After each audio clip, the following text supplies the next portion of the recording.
So today I want to talk about this injury that I had. It wasn't just any injury, this was actually a stress fracture. And so what happened? It began during the cross country season. It was probably the end of September or so. It was before running a race. I felt a little bit sore. And maybe I shouldn't run the race, I thought. But I still ran the race. And then after the race, it felt sore in the area that I ended up knowing where the stress fracture was. That'll come on later. So I didn't want to stop running midway through the season or the race. Didn't run the cool down. I didn't want to stop. I just kind of wanted to keep going. I've never really had this happen to me before.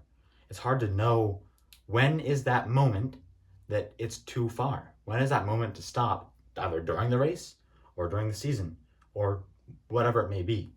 And so that's kind of one of the big lessons I took away from this, the lesson that I learned. Also, part of the lesson problem was giving in to peer pressure. It could be by the coach telling me to keep running, or even my parents, or even myself, or anybody in that matter, right? Just keep running. Oh, it's not that big of a deal. You'll heal. It's no injury. But guess what? It could have been another flunk, but it wasn't. It wasn't though this time. And that's the hard part though. You can blame everyone. I'm not going to play the blame game, but what you can play is having grace and compassion with yourself and knowing that you didn't know. But now, as I've gone through it, the whole thing I'm talking about today is that I've learned the lesson, hopefully. So next time, if I have that feeling again, or in some other way, okay, maybe I should stop. Maybe I shouldn't keep running on it, because I could have prevented the injury probably. Continuing on. This time was different, of course. Like I said, maybe it's not a big deal. It's just sore. Well, it was. Slow down and take care of yourself is one of the big lessons I took away from this. Slow down. If I had slowed down and actually listened to my body, I could have probably prevented that injury very easily. Not properly taking care of myself.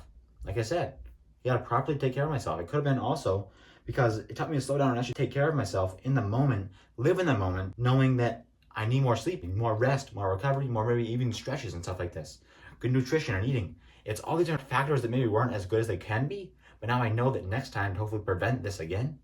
This is the lessons coming away from it. Also, I couldn't walk fast because I had the boot. I didn't say this yet, but once I got to the doctor, I got it kind of x-rayed, and then it was a stress fracture ended up being. That's where I found out. And so I had to have a boot on, little boot, sandal-like boot on, which is not ideal. I had to wear a boot around for a while, I don't know, a month or so, all of October. And now it's November, a little bit in November maybe. But I wore that boot, which made me slow down. I like to walk fast, especially kind of traveling through school and just trying to get places quick. But the lesson that comes away from this is to actually slow down. Stop walking so fast through life, through the buildings, through everything. Take a breather and slow down. And that boot taught me this lesson. That's what I'm trying to say. It's hard to actually get across, but what I'm trying to say is that boot, without I wanted it or not, I didn't want this boot, but this boot was telling me, kind of not telling me, but telling me in the form of it that yes, you need to slow down. And I realized that through this boot. And maybe I'm going too far right now, but I think that's taught me a good lesson. That I needed to slow down, and it forcibly brought it upon me. Okay, that point was driven home well. I can talk about some negatives, and I'll talk about positives of the whole experience. Negatives, okay? FOMO. I have a lot of FOMO from missing out on cross-country running, and also that whole season of fall, right? My favorite season to stack firewood, which also not feeling like I'm up for it all the time. Good enough, because, well, I can't walk as fast as I like. I didn't want to put too much stress on it. Literally, it's a stress fracture. I didn't want to make it worse. I wanted to heal. That's what this whole period of October for me was. A healing, and into November. Now December. It's a whole healing process that, yes, it's going to take time, but guess what? Slow down. Slow down. Don't give in to peer pressure. And guess what? The FOMO doesn't mean much. It kind of isn't the best. I wanted to run. I wanted to stack firewood and all this. And I still did a little bit, but I couldn't do as much as I would have liked to have. That's negatives. Now on to the positives. The cup half full, which all of this is kind of in a cup half full light. More time to work on my other hobbies and interests, which now I wrote that down a few weeks ago in this notes. But now in kind of looking back, I don't know if that's actually true. I feel like my running whole thing routine here actually kind of is a backbone of a lot of my other kind of routines.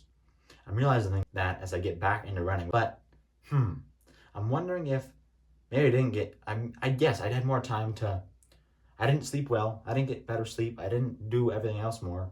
My YouTube channel was stopped for this whole time. So I'm kind of confused as to how I got more hobbies interest done. That's a good thought, and maybe I had more time to just like mess around. Instead of worrying about having to go for a run every day. So that's what I wrote down. Worrying to go for a run every day. It's not a thing I should be worrying about. I should just be having it and have it be a fun thing. Sometimes you get in that manner to where it's like, I gotta go for a run. No, I get to go for a run. And that's the reframing of it. That's the bettering of it. I also allowed my body to have a chance to get a break. Good. Can get out of some things. Yes, like the stacking firewood, like the running. It was kind of weird because I had never really missed out on cross country, and it brought that FOMO in, or the stacking firewood. It gave me like a get out of jail free pass, you could say, which I didn't necessarily want it, but sure, I'll take the break. Also, my foot could and will heal to be better and stronger than it was before. That's what some running person said to me. Now, is it going to be? Hopefully. And that's a good way to think about it. Also, because I had the boot on all the time, I had my other shoe on my other foot all the time, which meant that getting out of the house, I didn't have to put shoes on, which, big deal you say, but it's not actually. Like, usually I'm getting out of the house, I have to get out of the house quick, and if there's a time crunch and a hurry and a rush, it's quicker because I don't have to put my shoes on. Just on, out the door, because I always had them on. Which brings another problem, because the shoes are on inside, tracks in like dirt and germs and all this outdoorsiness, the public stuff, which usually for me, I take my shoes off in the shoes room, but in this point, I didn't. It was an exception. Now fast forward to the end of November and the beginning of December. I'm easing my way back into running. And I'm using the word easing very literally, because I am. I'm taking it very slow, very gradually easing back into this, to learn from my mistakes, use those learnings, and to not repeat the injury. Also, to build a good strength, running mileage, and endurance, to build my base back up to where it was or to where I want it to be again. This is good.